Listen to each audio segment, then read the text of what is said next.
But Emerson and Di Lorenzo weren't that big a threat. So I don't know why we went back 5. You say they caused problems, but even in a back 4, I would have trusted Luke Shaw and Kyle Walker as fullbacks. Combined with the fact that you have Phillips and Rice, combined with the fact that you've got a hard-working number 10 in Mason Mount, like we had more than enough to potentially deal with them in a back 4. I mean, you could say it worked for first goal because it's wing back to wing back. Yeah. But like you could have said the same. It could have been Saka getting round Walker, or vice versa. But overall, over the night, I think it just didn't work. Yeah, obviously hindsight's a wonderful thing, but looking back, would you have started Saka still, or do you think it was a game to start Grealish or Sancho, as we've been hoping for throughout the tournament? Pick Saka. I said before in the last podcast, I'd have started the same team that started in the semi-final. Yeah. With regards to Saka, and whilst we're on the negatives, the thing that killed the game for me was the substitutes. Let's talk about the penalties first. Let's get it out of the way. We all had different opinions last night on what to do. If you are in the 29th minute and you've got 3 substitutes left, are you making those changes? And if you are making changes, what would you have done differently about the ones he made last night, Cal? Just make them earlier. We could have made them earlier, and in the end, he panicked, made them during a freaking corner. It's just questionable. I think it has been quite questionable during the tournament. It's timing. I think he had a few good games where he's made the changes at the right time, but he just seemed reluctant to change. But he needed to change last night. We literally sat there for, I don't know, an hour just watching them pass the ball around. That was the difference ultimately. Like when they went 1-0 down, you could see all the Italians getting on each other's backs. You saw Mancini screaming instructions. Like they reacted to going a goal down. At that stage, obviously, we don't need to react because for 15, 20 minutes or so, like Ben said, we were still on top. But from the 25th minute onwards, like when you've been dominated for that 20-minute period, all right, you can probably say you don't need to make a change at half-time. But at least once you get to that 60th minute, they've made 4 changes. They're dominating the game. They're chasing the goal. Surely at that stage, we've got to be making changes. Yeah. I didn't make sense to me. Yeah. I don't know. I think he was just hopeful that we could hold out, which, I mean, we could have on another day. I mean, how many chances did they create? Not 2, 3? I remember Stones come up with a big block, but I can't think of many chances that they created. It was just, I see it today, like we don't have a way of playing. We don't have a way of playing. We just react to a game, and that's not. It can work, but it's not the way I want England to play personally.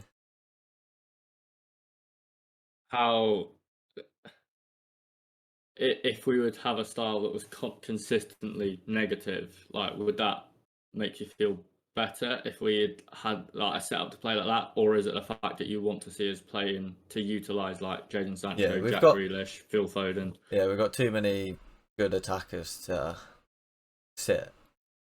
Genuinely, like if we had like, well, don't get me wrong, we've got some great defenders, but like if we only had great defenders, personally, a little bit like Italy, I don't think they've got a front 3 that's like super dangerous. Then fair enough. I think they do sort of focus defensively, but I just don't understand why we focus defensively when our best players are our attackers, arguably.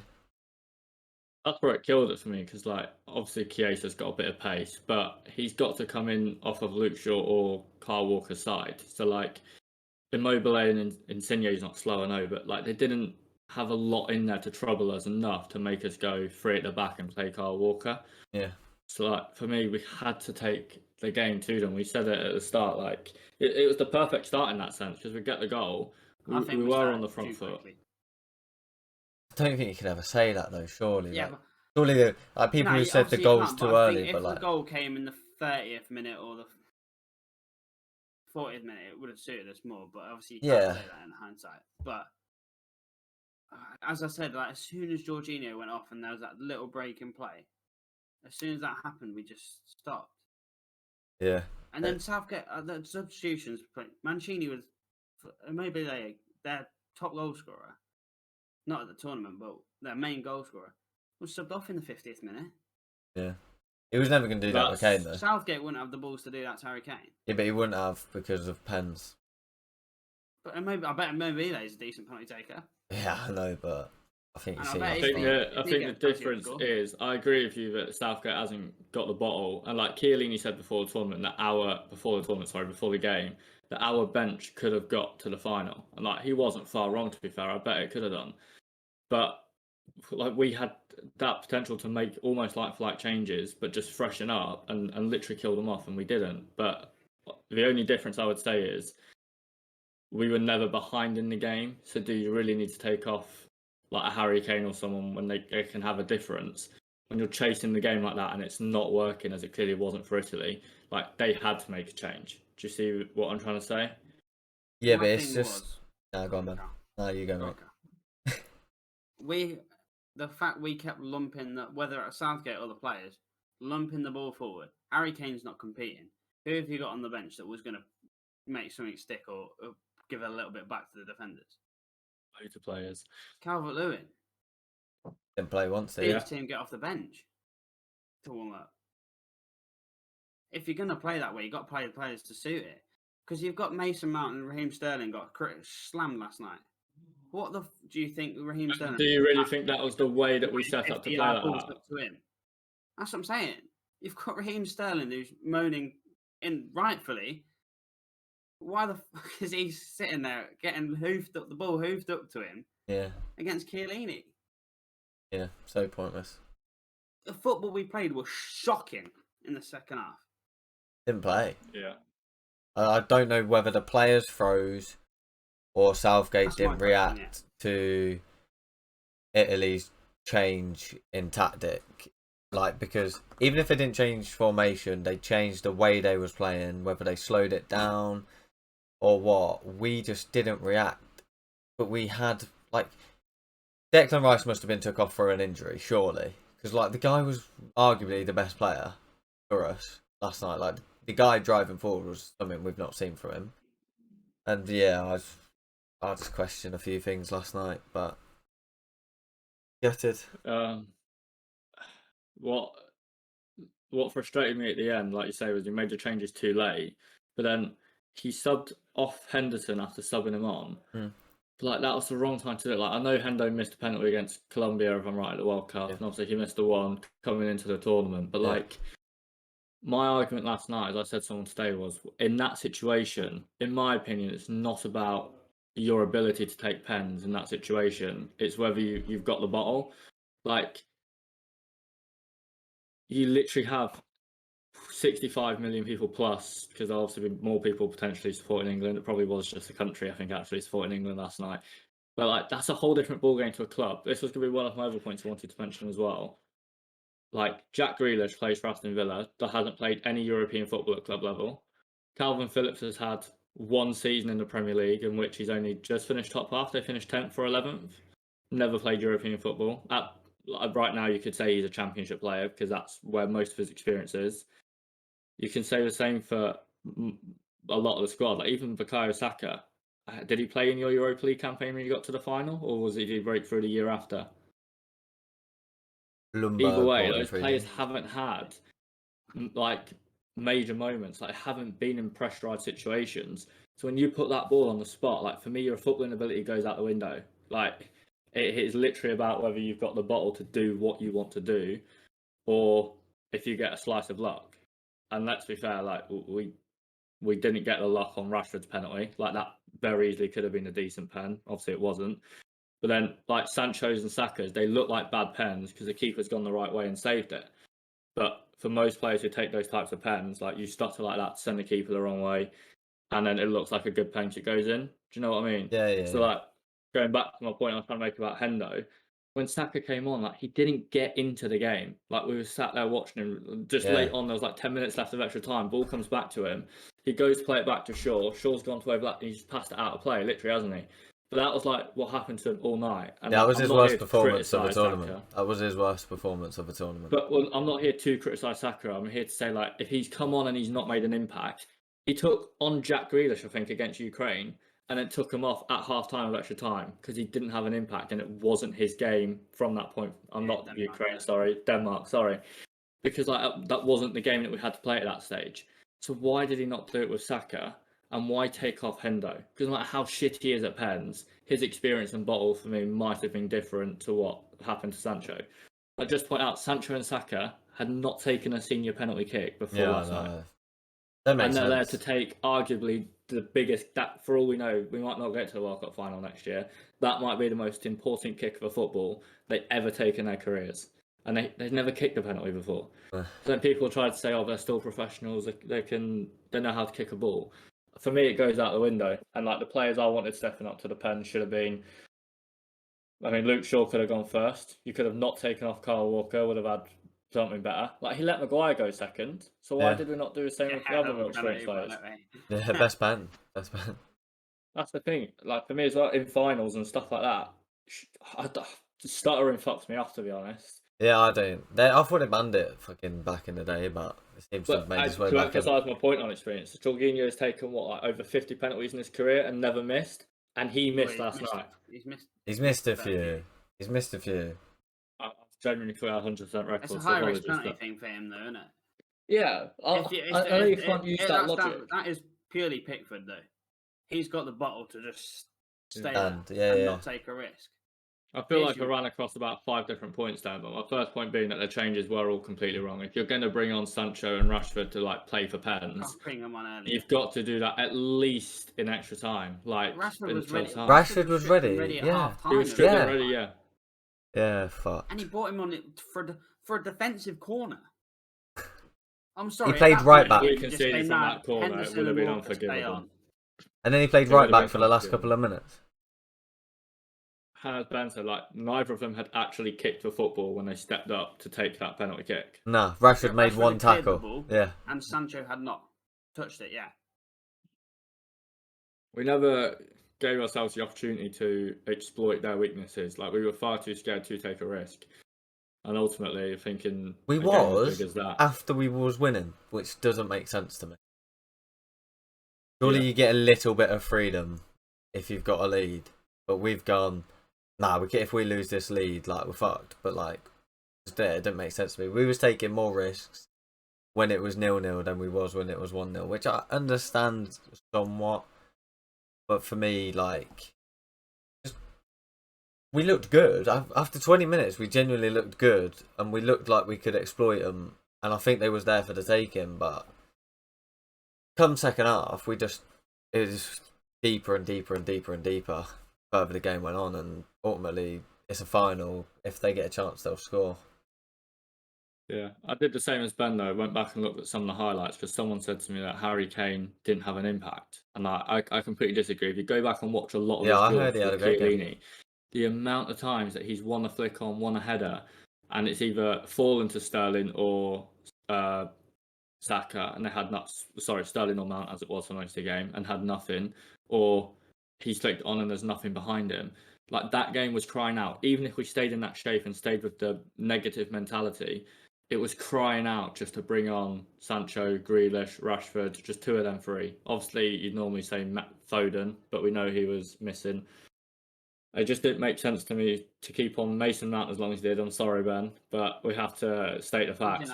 That's one of the worst games of football I've ever seen him play. But that's the thing. Immobile wasn't having a good game, and Mancini had the bottle to say you're not having an impact, so come off.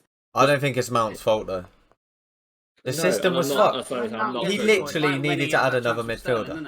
He needed to add another midfielder in that, and that was it. Me and Ben said it at the pub, like, we were going to be outnumbered. Against Germany, Rice and Phillips were chasing shadows, and we won the game comfortably, but they had their chances. It's a final. I thought Rice and Phillips actually played well. But in the second half, like, we're chasing shadows, and he still took ages to make that change eventually. Was it 1-1 when he actually made the change? In formation? Yeah, like... He changed it just after we went to 1-1. and I think it was because he realised we were sat so deep. But like you said, I think because we were keeping them at bay, they didn't really have any big chances. To be fair, they were dominating the game. They had like, I wouldn't even say half chances, literally like a few quarter chances, but they didn't create anything. So I feel like Southgate did say, or like think to himself, like we don't need to change it. But as soon as it went to 1-1, you know you can't stay under the cosh because it's going to be impossible to come out of. But he made the changes far too late, in my opinion. If you could sum up the main reason that you're disappointed, like across the tournament, I feel like at the start he utilised the squad quite well, but like in the latter stages, he started to favourite players like too much. So for me, the biggest disappointment was like just not even the fact that he didn't utilise the young players, but like Sancho and that deserved to play, in my opinion, and they didn't get that chance, and the games were crying out for them. Italy were Ukraine, but especially after Sancho's performance against Ukraine. Yeah, if someone could get a ball in those tight areas and take them on. In the penalty situations, obviously, did you see Jack Grealish and Roy Keane? Jack Grealish replying to Roy Keane. Sorry, I don't agree with Southgate picking them. No, for me, I was going to say, who do you think should be that situation? Players have to take initiative. Yeah, I agree. He's like, maybe he picks the order, but surely Saka, like if Grealish has said that he wants a pen, surely Saka's not ahead in the pecking order. Like, especially to, maybe he is, but not to take fifth. Saka taking a fifth penalty makes no sense whatsoever to me at all. We had this debate on the way home because I said, for me personally, you don't have your best takers first. I don't like to a good start. Yeah. People say get off to a good start. I don't disagree, but like, there's no point getting to that decisive penalty and not feeling confident in the player who's taken it. And you said before the game, if Jorginho walks up to take a penalty that he has to score to win, we might as well go home. Yeah, I literally said that. It didn't turn out like that. No. But you've set up. The Italians are sat there with their best penalty taker, arguably the best penalty taker in Europe, to take a spot kick to win them the Euros. Yeah. We walked up with a 19-year-old kid who's never taken a penalty in his career and said keepers in the game. It's literally never going to work. Literally, what happened was, right, so Jorginho steps up. I'm watching it. Obviously Pickford, great save, unbelievable. I've turned around. I've gone to Kirk. Like, I've celebrated, obviously, because somehow we're still in the game. Jorginho's actually missed a pen. I've turned around to Kirk and I've gone. And I was just looking. I weren't looking at the TV, and I've gone to Kirk. Just tell me Saka is not taking this penalty. Like, it ain't showing it yet. I was like, just please tell me. Fan, by the way, for everyone who doesn't know. I've literally gone, please tell me he's not taking this pen. And Nathan just taps me on the shoulder. He goes, yeah, he is. I was like, fake. And then I walked to the back of the bar, and he's missed it. And he needed to take him off, man. Honestly couldn't believe it.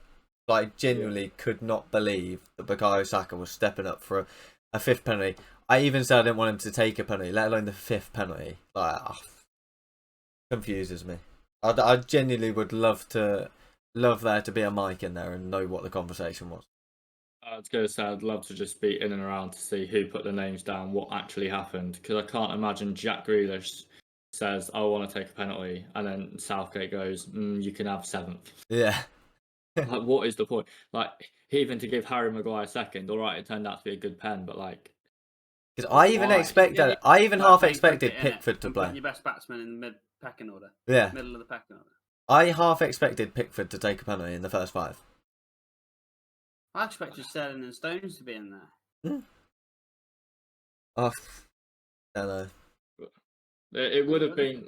I know it's easy to look back and say this is what I would do or this is what should have been done, but as I said, for me, like in a normal penalty shootout, I can understand it going with what you think are your better takers in training and stuff. But in that situation, I genuinely don't think your footballing ability matters. Like, it's just about whether you've got the bottle with 65 million people watching you, 95,000 people chanting, like literally the hope of a nation and 5 weeks of graft on your mind. It's like, you've just got to have some bottle. Simple as that. and he chose 2 players who had never taken a spot kick when you've got experienced internationals like Raheem Sterling, John Stones, Luke Shaw. He's taken off Kyle Walker and Jordan Henderson, as I've already said. Like, none of it made sense. Yeah. I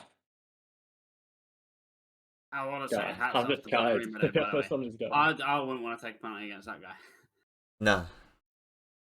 Let's put the negatives to the side then, chats. Let's talk about the positives. We still technically didn't concede a goal from open play throughout the whole tournament. Stones, Maguire, Walker, Shaw all looked very good. Who do you think was England's best player throughout the tournament? Most consistent? Kyle Including the Walker. final, I'd say Pickford. Kyle Walker. For me, I would have said like Declan Rice, Luke Shaw, and Jordan Pickford. But I think Pickford, after what happened at the penalty shootouts, like probably deserved it because he was unreal. It's his kicking for me, man. I think we see it yesterday. Ben mentioned it. Like, we was just hoofing everything. The geezer, I said it in a previous podcast, his distribution is either unbelievable or absolutely shit. And last night it was shit for me. Was it Pickford or the way that we set up to play though? Oh, I don't know, man. Have a bit of composure and play, but I mean, if a midfielder ain't got composure and they're hoofing it all the time, I can't expect a keeper to play either. So I'll let him off. But yeah, he had a heck of a tournament. Don't get me wrong, he had an absolutely unbelievable tournament. Kept us in the game against Scotland. And realistically, if a keeper saves 2 penalties in the first 5 in a penalty shootout, you sort of expect to win, but yeah, didn't happen. That's the only thing I was really gutted about. Obviously, the fact that we lost. But, I was disappointed just because of the way that we lost it with that second 3 pens in a row. Oh, I thought it was about penalty shootout. Well, 3 pens in a row kills me, man. Like, how? How do you miss 3 penalties in a row? We're English. Yeah, that is exactly it. It's just the second half performance. I just want to know if it was something that Southgate genuinely wanted to do and what the plan was, or if that was just a lot of inexperience showing. Yeah. Because but we seem to do it a lot. That's what worries me. Seem to do it a lot. It's like Rice and Phillips did have great tournaments, but do you see where I'm coming from with the inexperience? Like, a lot of that England side, I say a lot, a lot of the players we're relying on haven't done anything in club level to warrant being in that position and handle it. Yeah. Realistically, our captain's not even been in that situation when you think about it. He's played one. He's not won anything. He's been to 1 Champions League final, which he was absolutely dog shit in. And after that, has he actually got any further than a quarters, a League Cup final?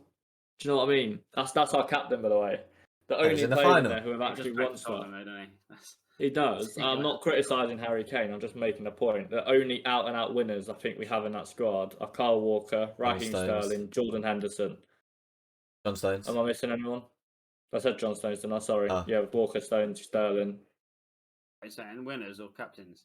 Just out-and-out winners, and you could say captains, because I wouldn't Mount Chilwell and James have just come off a Champions League win. Chilwell. Yeah.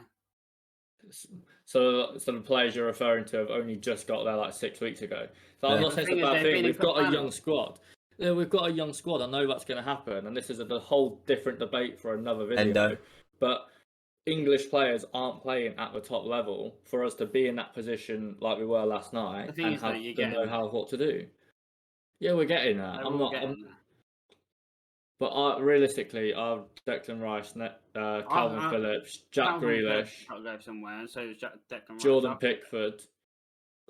Jordan Pickford's one of probably our most experienced player in that team, just about in terms of England caps. Correct me if I'm wrong.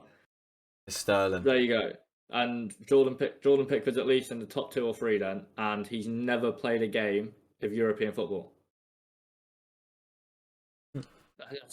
That's what I say. It's a debate for a different video. Yeah, but to be fair, Jordan, you look at Jordan Pickford before the tournament. You just said, he's. Yeah, I didn't want him in. I didn't want him in that. I didn't want him in goal, and I'll hold my hands up and say, fair enough. I actually apologise to the bloke. I hope he gets a move to a big club. Because he filled his boots. He looked more than comfortable being where he is. It'll be a melt on match of the day. There you go. Too bad. Yeah. I would be if I was playing with Michael Keane, though. To be fair. That's the point I'm trying to, like I say, it's a debate for a different video, but I just felt like I can't imagine that was Southgate's plan. No one could have looked at that game in the 65th minute. When did they get equalised? In the 66th or something? Don't know. So he sat there in the 65th minute after seeing what happened when we went 1-0 up. So from the 25th minute onwards to the 65th minute, we've played nearly an hour of football, and he's watched that and said, I don't want to make a change. Like, that can't happen. You can't set up like that. Going forward, we had a little conversation last night, Ben, about what we could do at the World Cup. Obviously, we've got a few players that have got another season of growth.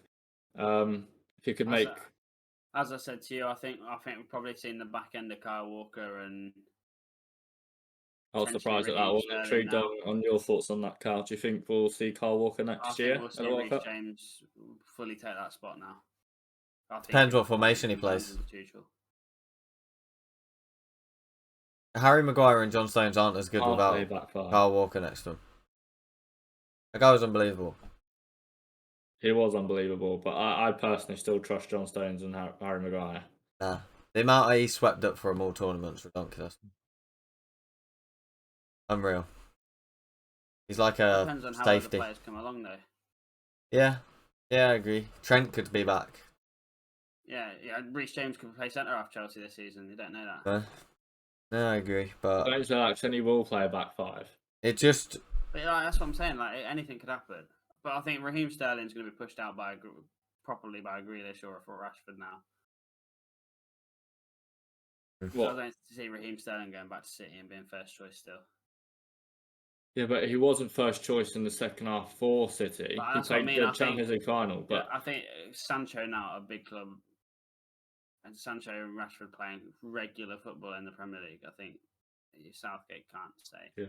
Yeah, obviously, we don't know what's going to happen over the next 18 months, but based on last night, if the World Cup was like a few weeks away and you could make 2 or 3 changes, or like who would you want to see come in? Like, what big changes would you like to see to help take us to that next level, Ben? Experience. I wouldn't change the players, I don't think.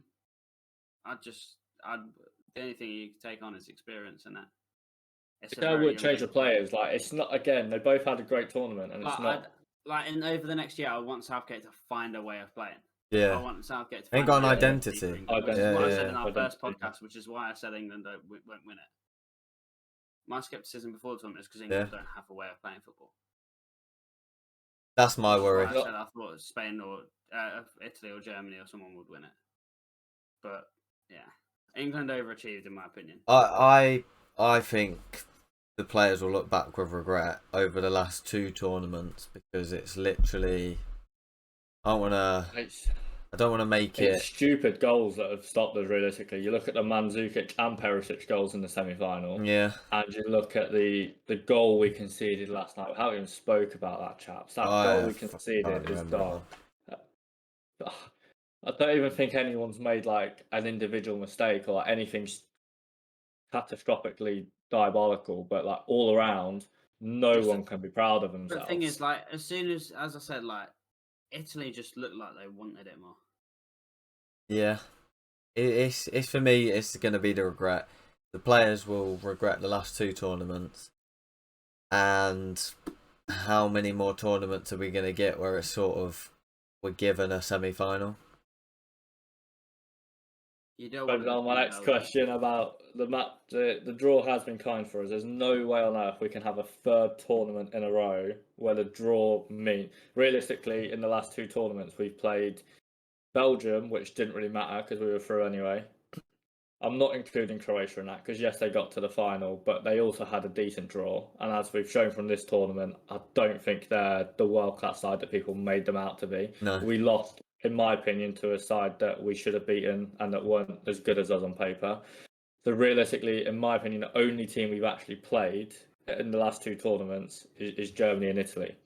And we're still talking about a German side that's light years behind where they're probably going to be at next summer's World Cup, and where they obviously were when they won the World Cup a few years back. So if you break it down like that, I don't like the nitpick, but I think Italy are by far the only team really that are really good. And let's not get bogged down with anything. That is a very, very, very good Italy team, and we didn't lose the game. They'll lose the core of their team because Bonucci and Chiellini ain't got a lot left in them. And that's a big part to lose. Yeah. South America, if you've watched Copa America, South America don't scare me. Quality of No, football over there should be shocking. I don't think we should be scared or like fearful going into the World Cup. We've got to go in with hope, obviously, and I think we've got to go in with the belief that we are going to win it. But I agree. I think Southgate's got to find identity, and I think obviously it depends how they do at club level. But I'd just like to see him be a bit more ballsy. Like I said to you last night, one player I really wish we saw more of, especially in the games like when we were dominating and we had wrapped up. I wanted to see Jude Bellingham because this is the only reason me and you at one point, Cal, were calling for Jordan Henderson to come on, is because as good as a tournament they had, Phillips and Rice, we didn't have a ball player. No. And it's one of the reasons that I feel Pickford wasn't able to until last night play out, because it was either going to Stones and Maguire and going straight back, or there was no one. Fernandinho does it absolutely phenomenally for City when the centre backs go wide and they're not on. He drags someone in and creates a gap. Because even if that ball goes straight back out to a centre-back, someone's got to follow him and create a gap, which gives you that space to play. We didn't have anyone who was ballsy enough to come and get the ball and say, tackle me, take it off me, like, come with me. Do you know what I mean? Yeah. As good as Rice and Phillips were, if we can get Jude Bellingham over the next 12 to 18 months to a level where he can play like a whole tournament and get us to a final, for me, he's probably the biggest change I think we need to make. So I can't see Jordan Henderson getting to the World Cup squads, or if he's at the World Cup squad, does he play? Only a year and a bit. Depends what happens. Could Ward-Prowse be in it? I don't know. I mean, who did we miss out? Like who did we leave out? That was didn't leave him out. But obviously, we're missing Trent. Yeah. Ward-Prowse was the annoying one for all of us, I think. It's like fullbacks. You say our fullbacks were probably our better players in the tournament. Did we miss Trent? No. No, I don't think. The thing is, that was the position where we was going to take. We was going to take him, right? He got injured, didn't it? Yeah, got injured in the. Which is why Ben White went. Yeah. Yeah. He played well, didn't he? Why didn't take Ward-Prowse for the penalty shoot, Alan? Who knows? That's what. Do you not think about these things though? As a tournament manager, Tyrone Mings played a game and a half or whatever. Tyrone Mings was very good. Yeah. Before we go on to the positives and say how proud we are and get all soppy, someone said to me today, and you should be watching the podcast, so leave your comments leave your thoughts in the comments below. But someone said to me that before a game is played, because tournament football obviously goes to penalties at the end, to stop teams playing negatively and playing for pens, like I think both teams kind of did in extra time. Yeah. And obviously England did for the whole of the last team in extra time, 2 hours. Someone said to me, before the ball is kicked, you should take pens so that if it's level after 120 minutes, there's a winner to stop someone. If you're going to stop the negative football. In, innit? Yeah. No, but do you not think that's a decent idea? Before a ball is kicked? It's the stupidest thing I've ever heard, mate. I ain't gonna lie, it's the stupidest thing I've ever heard. Oh, I think that would be I'm not having it, because it just ruined the game, because like it's sort of like a safety. A team wins a penalty shootout before the game, they're just gonna sit back and they're just not gonna try and win. Well, that's no good if you get bopped 4-0 though. That's the concept. If it's level after full time, it works exactly the same way though, isn't it? I see what you're saying. All right, well, I'll cut that out of the video so we don't look stupid. I understand the idea, but if you're gonna, it's about. I understand where you're coming from. If that's the case, if the governing bodies don't want players to play for extra penalties, play golden goal. That only went away like 15 odd years ago. Yeah, but golden goal was only for 30 minutes before it went to penalties anyway. Yeah, but like you've got a chance to win the game with one goal. Yeah, but that makes you more cagey because you've also got a chance to lose it with one chance if you concede it. Yeah, but imagine it exciting. It makes it more cagey. If you tell me the next goal wins, I'm parking the fucking bus, mate. We don't concede, boys. If we score, great, but don't fucking concede. Exactly, that'd be unbelievable. Across the tournament chance, let's round it off with the positives. Jorginho is going to win the Ballon d'Or. Cal, would you say it was a I don't want to use the word successful, but No, I don't see how else to describe it. Is it a successful tournament for England? Yeah, I think it's a successful tournament for England. Although I've slated him a little bit, I think it's a successful tournament for Southgate as well. I think he'll learn from it. I think he did make quite a few good decisions as well throughout the tournament.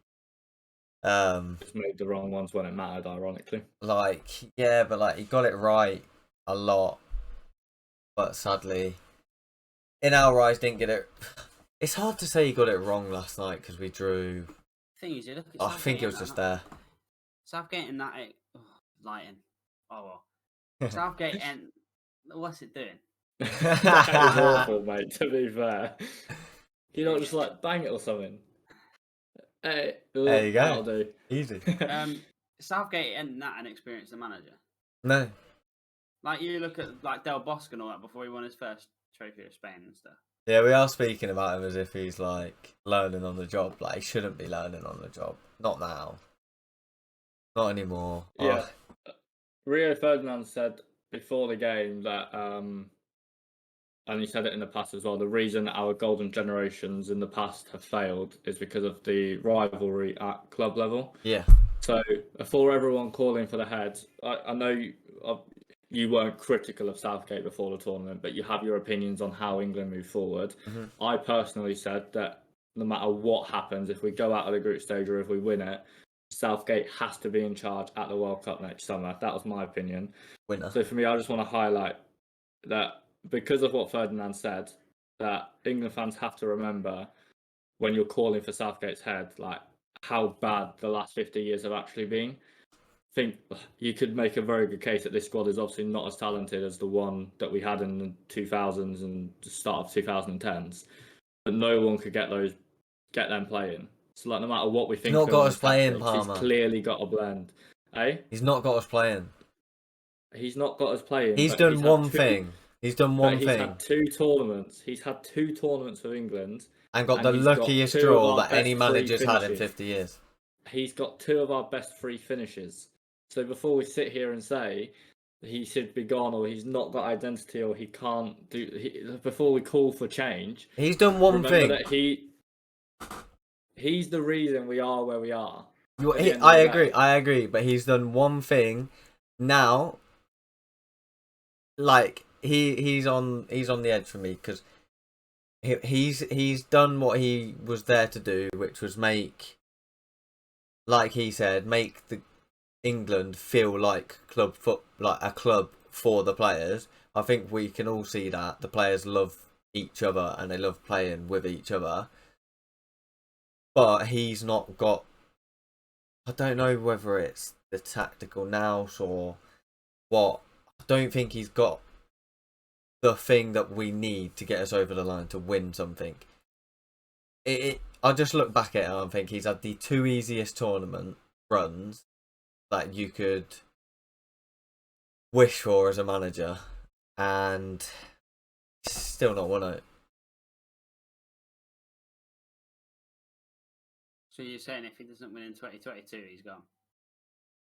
But for the record, with that, I agree. Because, no, he should. He even said that in his thingy, by the way. He's seen it. He has literally said he don't want to overstay his welcome.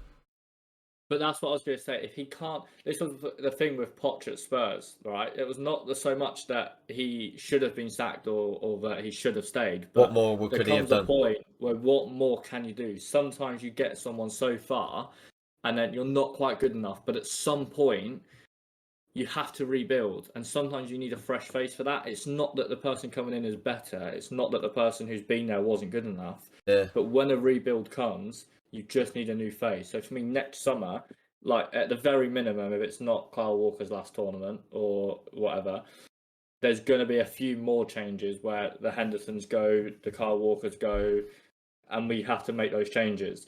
But if he doesn't win anything, if he doesn't win the World Cup next summer, how much closer can he get? We literally were 2 or 3 kicks of a football away from winning just now. The only way he can do better is to win the fucking thing. Then I feel bad for criticising him when you say it like that, though. Like we're 2 or 3 kicks away from winning it. Like but you say that, but we should have. We had the opportunity to win the game. Yeah. We playing well enough to win the game, and he did the wrong thing, or we did the wrong thing, whatever. Yeah. Combination. Yeah, it's a combination. My point being that I said before the tournament he should be in charge next year no matter what happens. But I think no matter what happens next summer now, it has to be his last tournament, in my opinion, because he's rebuilt everything that we failed on in the last 50 years. He's put the foundations in place. We've got generational talents coming through. He's got a semi-final. He's got a final. He's either going to complete it next summer, next winter, as it fucking is now, whatever that bullshit in Qatar is. He's either going to finish the puzzle with a trophy, or he's going to regress from this tournament, in which case, either way, in my opinion, we've got to look at what the future holds, and that probably means a new manager. Yeah, and then it's a question of who, because I wouldn't have a Scooby. Right now, if Southgate handed in his resignation last night, who would be your 3 names that you would shortlist? Gerrard. Mourinho. I'd say Lampard. Eddie Howe and Scott Parker. I'd take Mourinho. I ain't all about. I like the English thing. Yeah, we said about if we had Mourinho. Yeah, you said about being English. We'd lose our best player in Luke Shaw. Nah, to be fair, he's been on TalkSport this whole time, and he said that he's had a good tournament. He's given him a bit of credit. Luke Shaw on TalkSport for not stepping forward to take a pen. Yeah, he also said Kyle Walker was the best player of the whole tournament as well. Yeah, Kyle Walker was phenomenal. Now that you've said it, to be fair, I'm looking back thinking how much he actually did do to support John Stones and Harry Maguire. But for me, player of the tournament was still Luke Shaw. Donnarumma get that in the end, didn't he? Yeah, it's a little bit difficult to criticise that, but I don't know. I mean, he won them 2 pen shootouts, I suppose, didn't he? Yeah. But yeah, let's round it off with the positives, as I've been trying to do for the last half hour. I mean, it almost came home. We had a phenomenal summer. We had great results. Like I said, we didn't actually concede a goal from open play.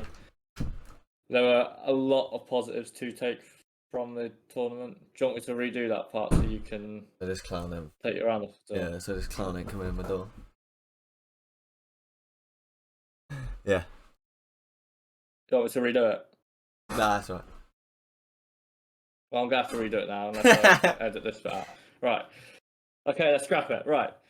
Wait for Ben. He's just getting his lighting back, mate. Let's round it off with the positives. So, we didn't concede a goal from open play throughout the tournament. We had a phenomenal summer. It almost came home. Made it to a final, finally. Our first Euros final. Our first major tournament final in our lives, / only the second one. First one since 1966. A hell of a lot more positives than negatives. Yeah, I think. Players have got experience now of losing. Whilst we're on that note, the fellas who missed, Rashford, Sancho, Saka, heroes in my eyes. They stepped forward and literally, I can't even begin to think what was going through Bukayo Saka's head as he stepped up to take that penalty. He probably, to be fair, he probably didn't even think he was going to take it either. When he's got Jorginho stepping up in front of him, he's thinking, "Oh, I'm going to have to take it." Obviously, but sad. A better part of him sat there thinking, "Just fucking score it, mate." Yeah, Fuck's sake. Looking back, I actually kind of wish Jorginho did score it, to be honest, because obviously it would have prevented Saka missing. But obviously, you can't think like that. Hindsight's a wonderful thing. All the best players miss pens, don't they? They do, Carl. Yeah. Well, on a serious note, obviously it was good. It was good. It's stupid just for them to be. It was a great summer. Yeah, it was good. It's just for me, I'm gutted because I think no, we're staying on the positives. Nah, but positives. It's a good news that Manchester United have signed Sancho. More penalty takers to the best penalty taking team in the world. Yeah, true. He's good at pens as well. Yeah, no, I hope the players keep their heads high. The bright future's ahead of them. It's just the start of Saka's career, obviously, and Sancho's. Rashford, again, he's young, obviously, and still got his whole career ahead of him. Premier League top goal scorer this season as well. I would have agreed with you until that miss, though. But do you think it is going to affect their confidence? Was that a no? Nah, it won't affect them. Let's hope not. He ain't Well, going to take the anything else to pens. add? Yeah, Anything else to add? just gutted, mate. I think the players are going to look back with regret. Oh, you've not said that one yet, to be fair. And yeah, I think that's just the main reason I'm gutted. Like, it hurts more because it was there. You know what I mean? At Wembley. Nah, just it was there for us to win. To win, yes. Like, that's why it hurts. If we'd lost 3-0, it would hurt, but then I'd be like, right, we'd probably be celebrating a bit more like, well done, chaps, we got to the final, we got beaten by a better side, yeah. Let's just knock it on the chin and go. But because we were so fucking close. But like, yeah, we've taken the lead at Wembley, and then something happened, and we can't even explain it, and that will end on that. But like, we're probably not going to know for many years either until some sort of documentary comes out. Someone writes a biography, mate. Taka writes his biography when we're like 80. I'm reading it. Like, I didn't even want to take a pen. I didn't want to take a pen, but Southgate said you've got to take it. You can be a hero. Oh. I think Southgate would go from hero to zero really quickly. yeah, not wrong. But yeah. Sake. Well, until Qatar 2022, this is the last episode of the knockouts. Can we just say, back in episode 1, I predicted Italy to win. You did. And that Italy are probably the deserved winners of the tournament. And I said, I'll hold my hands up, I did say I weren't fancying them until they played. I wanted them to play a good team. I still think we're better than them, even after last night. But, you know, they got the trophy, we haven't. So, fair play to you, Ben. Great prediction, mate. Congratulations to Italy. Commiserations to England. As I was saying, this is the last episode of the Euro stuff. We've got plenty of other stuff to come out. But any suggestions or any topics and stuff, obviously leave in the comments below. Follow us on Twitter where we post random shit anyway, so you can always reply to us and let us know that we're stupid. Otherwise, we'll probably see you guys this weekend for a brand new series. Yes. Peace. Peace.